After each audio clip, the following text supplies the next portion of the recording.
The story you are about to hear is true. Only the names have been changed to protect the innocent. Fatima Cigarettes, best of all long cigarettes, brings you Dragnet.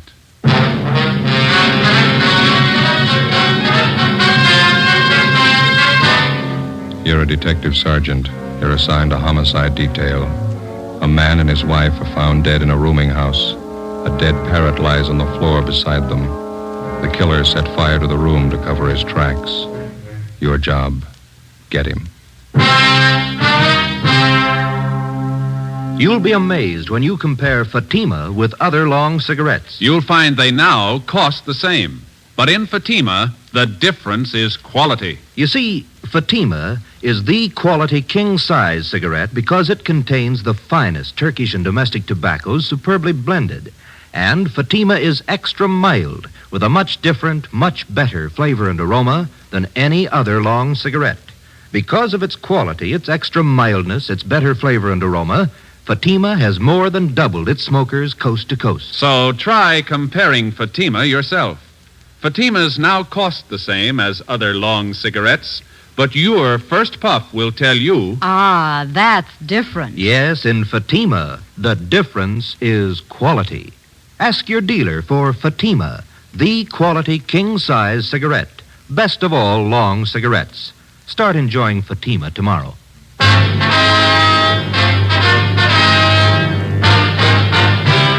Dragnet, the documented drama of an actual crime.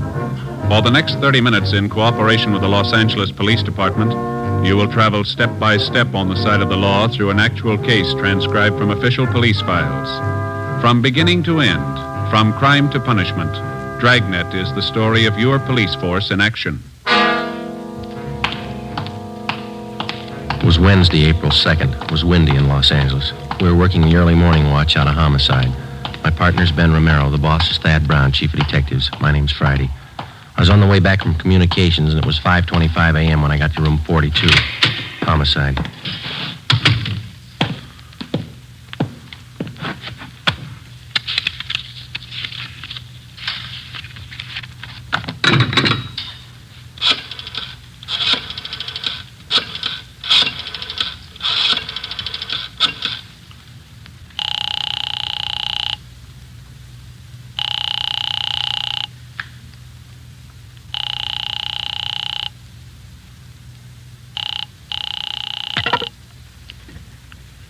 Hello?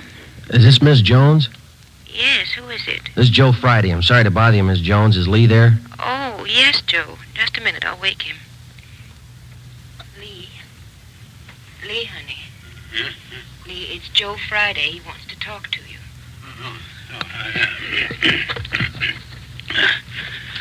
Yeah, Joe, what is it? I'm sorry to wake you. Can you come down right away? What's the trouble? Got a call from fire headquarters a couple of minutes ago. Yeah? They had a fire in a rooming house over on 7th Street. They found 2 dead bodies in one of the rooms. Yeah? They suffocated? Well, the battalion chief doesn't think so. They found both bodies on the bed. There was evidence of arson in the room. What kind of proof they got? The victims. That's why we called you. What you got? Fire department thinks they were dead before the fire started. 5:30 a.m. Romero and I drove out to the rooming house on 7th Street. It was a 2-story building in the middle of the block between South Grand and Toledo Avenue. On one side of it was a small transient hotel, and the other, a building which housed a bookbinding firm and studios for an acrobatic dancing school. When we got there, the salvage crew was still working. We were directed to the 2nd floor, where we met with a man in charge from the fire department, Battalion Chief Sullivan. It's right down the hall here. Watch your step there. Oh, yeah.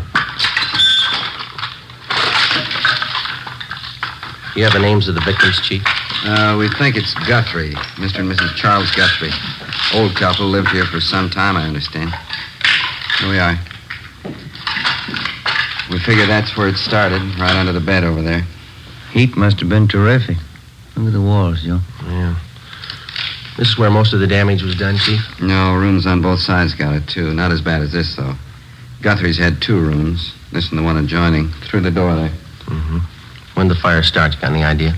About 4:45, I'd say. Landlady smelled the smoke about 10 to 5, put in the alarm. Fire was out 3 minutes after 5. Any other casualties besides the Guthries, I mean? No, just the 2. Okay. Over on the bed here.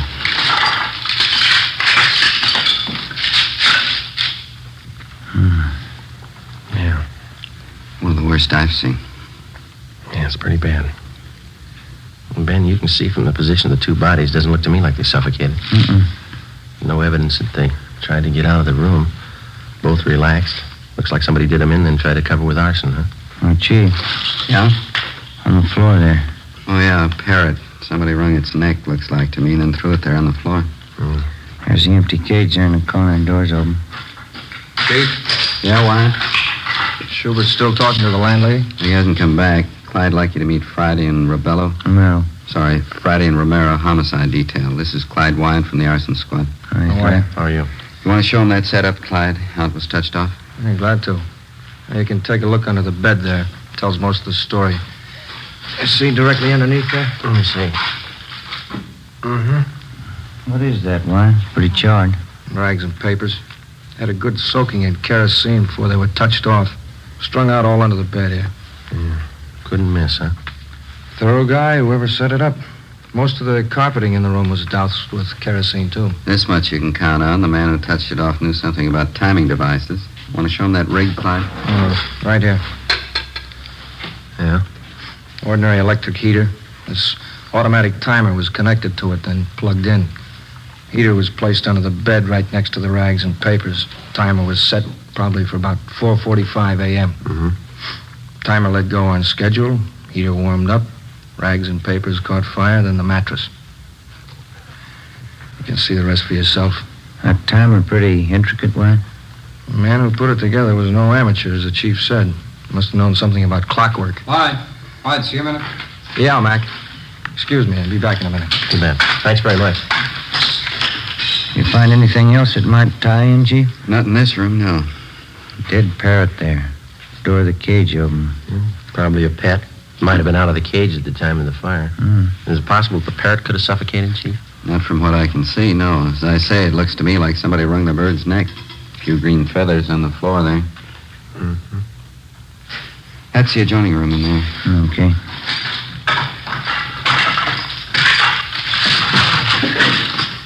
I figure the Guthries used it as a sitting room. Yeah. You can see the fire didn't wipe out everything in here. Hey, Joe. Come here a minute. Right. This carpet here with a door. Dark stains. Let me see. What do you think? Could be blood. Heavy stains, sure enough of them. Yeah. Looks like more of them by that desk there, and some on the wall, too. Desk drawer's open here. Yeah, I see that.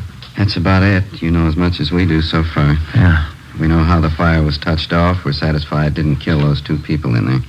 The boys from Arson Squad talking to the other roomers in the building? Right now, you can check with them. Okay. Well, thank you very much, Chief. I certainly appreciate it. Not at all.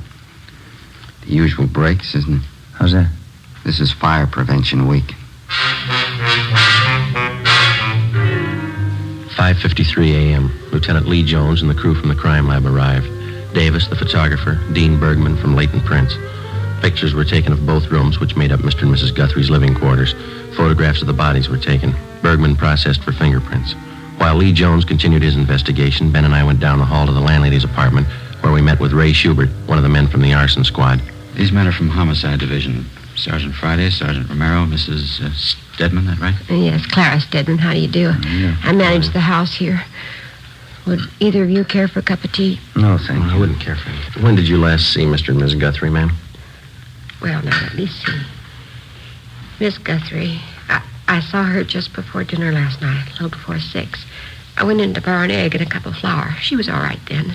Was there anyone with her? No, she was alone. What about Mr. Guthrie? When did you last see him? About 7:30. I looked out my window and I saw him closing up the parking lot. Did the Guthries have any visitors at all yesterday? Do you remember that? Well, just one I know of. Jack Marshman. He's working for Mr. Guthrie about a year now. When did Marshman visit the Guthries? Do you know? Around 4 yesterday afternoon. Yes, I was there too. Mrs. Guthrie and Jack and I had a cup of tea together. Then Jack left to go back to work, and then I left. You didn't notice anyone else in or near the Guthries' rooms after that? No. I had my dinner and listened to a radio play, and then I went off to bed. Oh, I know you're upset, Mrs. Stedman, but can you think of anybody who might have wanted to do away with the Guthries? Anybody who had a reason to do them harm?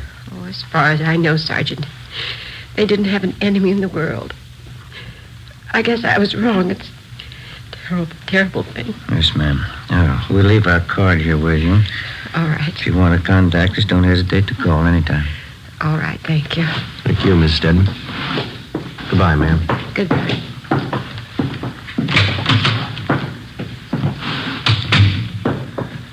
What time you got? 6:15. It's pretty early. They ought to be able to post the bodies for us this morning. Say Friday? Oh, yes, Chief. Jones, your crime lab man's looking for you. Thank you. Ben, you called the coroner, did you? Yeah, he's on his way over. Right. Lee? Hi. I'm looking for you. Got a few things. Yeah, what's that? This hammer. Found it over in the corner under some of the rubble.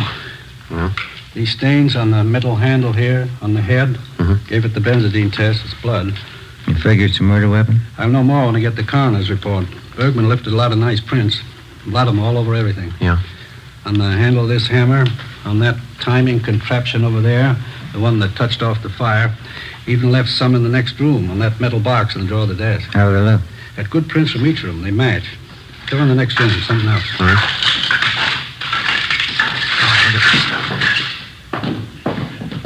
Yeah?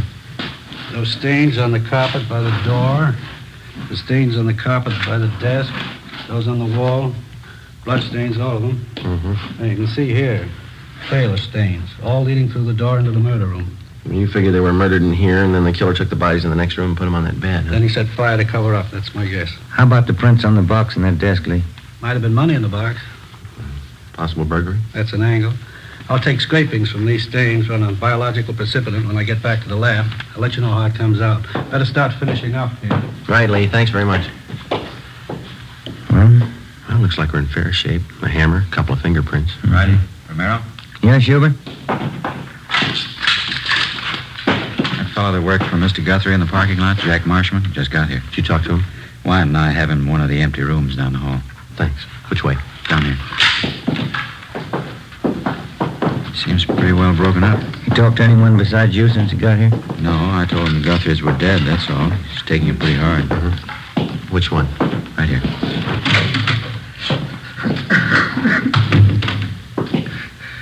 There's friends I had, Charlie and Marta. I knew I should have stayed with them. I knew I should have. These men are from homicide, Mr. Marshman. Sergeant Friday, Sergeant Romero. Hello, Mr. Marshman. How are you? I don't know what I can tell you. I can't understand.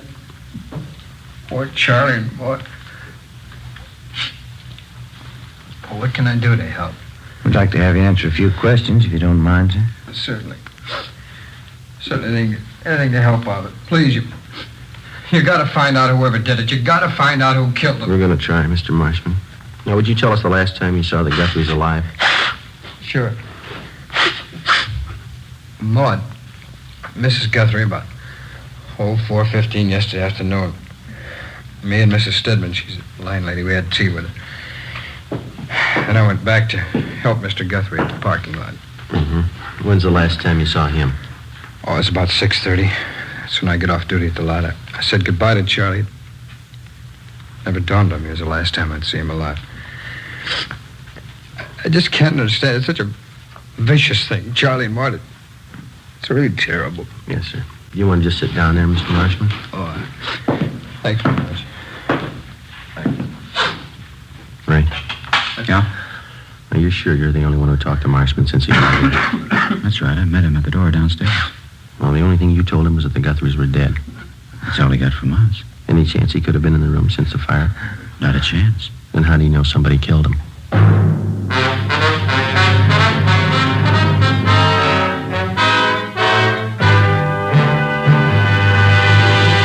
You are listening to Dragnet, authentic stories of your police force in action. You'll be amazed when you compare Fatima with other long cigarettes. Buy a pack. You'll find Fatimas now cost the same. Light a Fatima. Ah, that's different. What a difference. Yes, friends, in Fatima, the difference is quality. Quality of tobaccos, the finest Turkish and domestic varieties, extra mild and superbly blended, to give you a much different, much better flavor and aroma than any other long cigarette. Quality of manufacture. Smooth, plump cigarettes rolled in the finest paper money can buy. Quality, even to the appearance of the bright, clean yellow package, carefully wrapped and sealed to bring you Fatima's rich, fresh, extra mild flavor. Try comparing Fatima yourself. Fatimas now cost the same as other long cigarettes, but your first puff will tell you... Ah, that's different. Yes, in Fatima, the difference is quality. Ask your dealer for Fatima, the quality king-size cigarette. Best of all long cigarettes. Start enjoying Fatima tomorrow.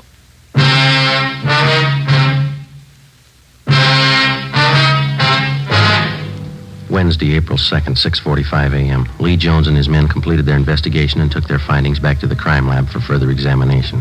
The deputy coroner arrived and removed the bodies of Mr. and Mrs. Guthrie to the county morgue.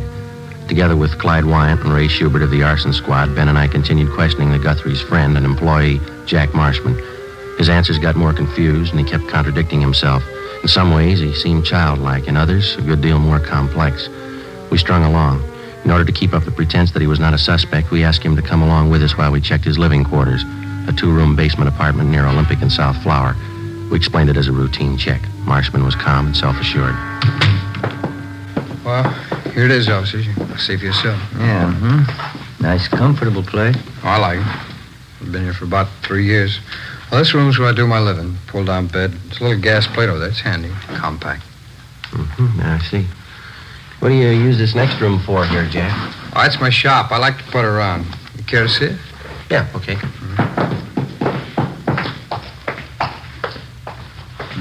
It's very nice. What's your hobby? Watchmaking. Used to be a watchmaker. I haven't worked at it lately, though. Job's pretty hard to find. Yeah. These parts here on the bench. You making something, Jack? Oh, just fooling around. Old alarm clock there. I'm fixing it up for a friend. All these wires and things. They all go into the works, huh? More or less, yeah. Just something I was fooling around with. It keeps me busy, you know. I like a hobby. They say it's good for you. That's what they say, yeah. Where does this door go, Marshman? Oh, it's my closet. Just some clothes and stuff in there. Just junk. Don't mind if I look, do you? Well, it's only a closet. There's just clothes and junk. There's nothing to see. Say, Jack, do you usually keep this stuff around? Huh? Oh.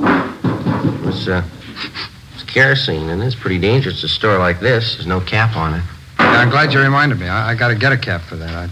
I use it to wash up. My hands get dirty working around the bench. Oh, this shirt, these trousers. Are yours, Jack? I wish you wouldn't drag that stuff out. It gets my stuff all mixed up. Yeah, they're mine. That's what I figured. The stains here is quite a few of them. Some kind of paint I was using. I'm pretty sloppy with paint. That's not paint, is it, Jack? It looked like blood to me. Well, what difference does it make? They're working clothes. I think your reason was in the day. Oh, why don't you lay off? Who cares what kind of stain it is? You come in here snooping around, looking all around. I invited you in here. I didn't give you the place. This is my apartment, and this is my shop. Now, you can get out. You hear me? Both of you can get out. What's the matter, Jack? I said you can get out. All right. You want to tell us before we go? I'll tell you what. Why you killed the Guthries. What do you mean? Why did you kill Mr. and Miss Guthrie? No reason. I just did. 9 a.m. We put the stained clothing and the materials from the workbench in the car. Together with the suspect, we headed back for the office. On the way, Marshman was quiet. He asked for some breakfast. We stopped and bought him some ham and eggs. We tried to get him to talk. He refused. After breakfast, we dropped the stained clothing and the other things at the crime lab, and then we drove to the city hall. We parked the car in front of the Spring Street entrance and started up the stairs. Hey, wait a minute. What's wrong? I've been thinking. Yeah? It's all a mistake. What is? I didn't know what I was talking about. I didn't kill him. 9:47 a.m. Ben and I took the suspect into the interrogation room. We checked him through R&I. He had a record of 2 petty thefts the year before. We went back to the interrogation room and got on the phone. We called latent fingerprints. We made them, Joe. The prints on the hammer, the timing device, and the metal box on the desk. They all belong to Marshman. 10:03 a.m. I called the county morgue. Bodies identified as Mr. and Mrs. Charles Guthrie. Cause of death, Mrs. Guthrie. Multiple depressed fractures of the skull, subarachnoid hemorrhage, blunt instrument. Cause of death, Mr. Guthrie, about the same. Compressions of the brain in the occipital area around the brainstem. 10:25 a.m. I put in a call to Lee Jones at the crime lab. The materials from the workbench are the same that went into that automatic timer, Joe. Piece together the cut ends of some of the wires. They match. How about the stains on his clothes? Human blood. 10:45 a.m. We laid it out for the suspect, step by step. Let me rest a while. I'll feel better. Let me think. We stayed with him. We waited. 11:20 a.m. The suspect opened his eyes. Sergeant? Yeah? I want to talk about it. 11:25 a.m. Schubert and Wyatt from the arson squad joined us. We called in one of the stenographers to take Marshman's statement, Eleanor Eastlack. She automatically took down the time, the place, and those present. Jack, this is Miss Eastlack.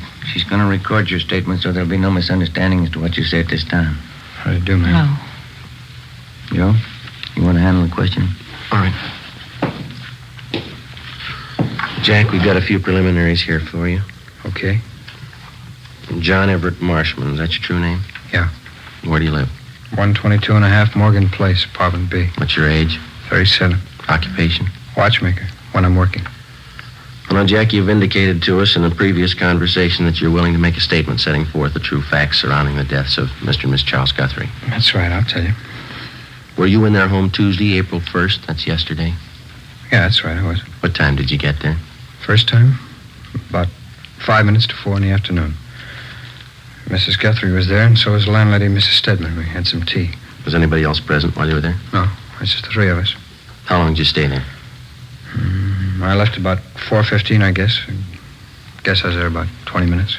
Where'd you go when you left? Oh, back to the parking lot as usual. Charlie Guthrie left and went home to dinner. He got back about 6:15. I left at 6:30, quitting time. And where'd you go after you left the parking lot? Went around the block and then back to the Guthrie's place. Why'd you go back there? To get money. Charlie never paid me enough. Picked me up and expected me to work for nothing. All right. Now, in your own words, will you tell us just what happened starting when you entered the Guthrie's apartment the second time? Mrs. Guthrie opened the door and I went in.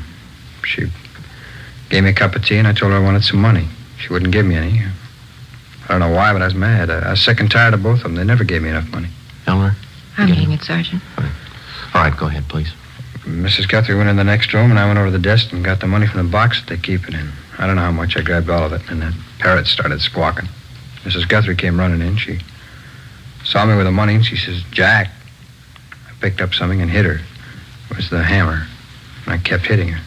Can you remember how many times you hit her, Marshman? Oh, I don't know. She fell down. Parrot was still squawking, jumping around the cage. I went over and opened the door of the cage and pulled the Parrot out. It stopped moving finally. I went in the bedroom and threw it on the floor, and then I dragged Mrs. Guthrie in the bedroom and put her on the bed, and I left. Where'd you go? No, I don't know. I walked around. Tried to think of something. It was cold. I got a bottle of wine, I drank it, and then I got to thinking about what Charlie'd do when he got home. I knew he'd be sure I did it. He always blamed me for everything. So I finally went back to the Guthrie's place and found the hammer that I used on her. What'd you intend doing with the hammer? Killed Charlie. Or she had it coming, so did he. You can't blame me if they forced me into it. Anybody would have done the same. What'd you do after you found the hammer again? I picked it up and waited for Charlie to come home. I remember that. Wine made me feel pretty good. I stood there in the dark holding the hammer, watched out the window for Charlie. It was cold out, I remember that. There's a radio on down the hall, and I held on to the hammer and waited for Charlie. A neon light across the street that came through the windows.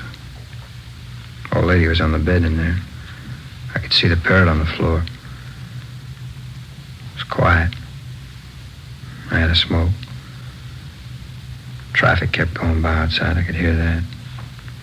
I held on to the hammer. It's windy out. I kept thinking Mrs. Guthrie was looking at me from the bed, but she wasn't. Charlie came home at the usual time, a little after 7:30, and I stood by the door. He came in and closed the door after him. When he reached for the lights, I hit him. He fell down, I hit him some more. You couldn't blame me. Anybody would have done the same. Anybody would have, the way he kicked me around. How many times did you hit him, Marshman? I don't know. Was it twice? 3 times? I don't know. I hit him till he quit moving. That's all. I Took him, dragged him into the bedroom, put him on the bed with his wife. I put him over. Wiped the stains off of me and left. It's the only thing I could do. Where'd you go then? My place. I knew that timer had to do the trick. I put it in a shopping bag with some stuff, and I went back to the Guthries. They were still there on the bed. Parrot was on the floor. Would you repeat that last part, Mr. Marshman? Oh, I said they were still on the bed, the Guthries, and the Parrot was on the floor next to the bed. Put the kerosene on the carpet and the rags and paper under the bed and rigged up the electric heater and the automatic timer to set it off. A little slower? Yeah, would you speak up, Jack, and then slow it down just a little bit? Oh, sorry. How did you rig the timer to set off the heater, Marshman? Can you tell us? Oh, it'd take all morning to tell you. You got the timer. I'll take it apart and explain it to you if you want. All right. What was your purpose in setting fire to the room? You knew both Mr. and Mrs. Guthrie were dead, didn't you? Oh, sure. Sure they were. They forced me into it. I set the fire to make it look like an accident, like they'd burned to death. Well, what'd you do after you set the timer? Oh, I left, went down the street, bought a couple of bottles of wine, talked to the guy a minute. I walked around a while. It was too cold, so I went home. When'd you get home? 2:30 maybe. I don't remember too well. Did you go right to bed? Yeah. Did you go to sleep? No. I laid there and read a movie magazine, drank the wine. Finally, I finished up the 2 bottles and dozed off. What time did you get up? A little before 6 this morning. Went down to the Guthries to nose around. That's how I met you guys. Well, you know all the rest because I've been with you ever since. All right, Jack. Anything else you'd like to add? No, I told you everything. All right. And this statement was given free and voluntarily, and there's been no promise of immunity or reward extended to you? Yeah, that's right. Was any force, violence, or duress used to induce you to make this statement? No. Okay. These questions and answers have been recorded by the secretary here. After they've been transcribed, will you be willing to sign it as a true statement? Well, sure, I'll sign it. All right, Eleanor. Can you get that out as soon as possible? All right, Sergeant. Thank you. You're welcome. Well, that's it, huh? All of it? That's it. Oh, that's good. That's good. I'm tired. It's been a long night, a long one. Get used to it. Huh? They're going to get longer.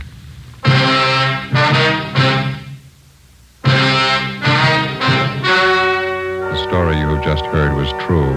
Only the names were changed to protect the innocent. On July 29th, trial was held in Superior Court, Department 86, City and County of Los Angeles, State of California. In a moment, the results of that trial. Now, here is our star, Jack Webb. Thank you. Recently, I've asked you to send me the names of cigarette dealers who are out of Fatimas. You see, the demand for Fatimas is so great that I want to make sure that all of you can buy them. So keep your letters coming. If you find a dealer fresh out of Fatimas, let me know and we'll have something done about it. Write your dealer's name and address on a card and mail it to me, Jack Webb, Post Office Box 951, Hollywood 28. And now for you, Mr. Dealer. The coming holiday season will find new thousands insisting on Fatima quality. Step up your order for Fatimas tomorrow. Get in on the increasing demand for the quality long cigarette.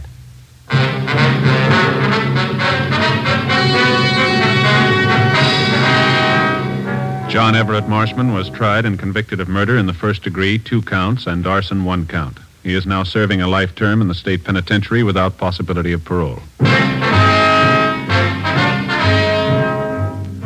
You have just heard Dragnet, a series of authentic cases from official files. Technical advice comes from the Office of Chief of Police W.H. Parker, Los Angeles Police Department. Fatima Cigarettes, the best of all long cigarettes, has brought you Dragnet, portions transcribed from Los Angeles. Coming up, We the People, then Screen Directors Playhouse on NBC.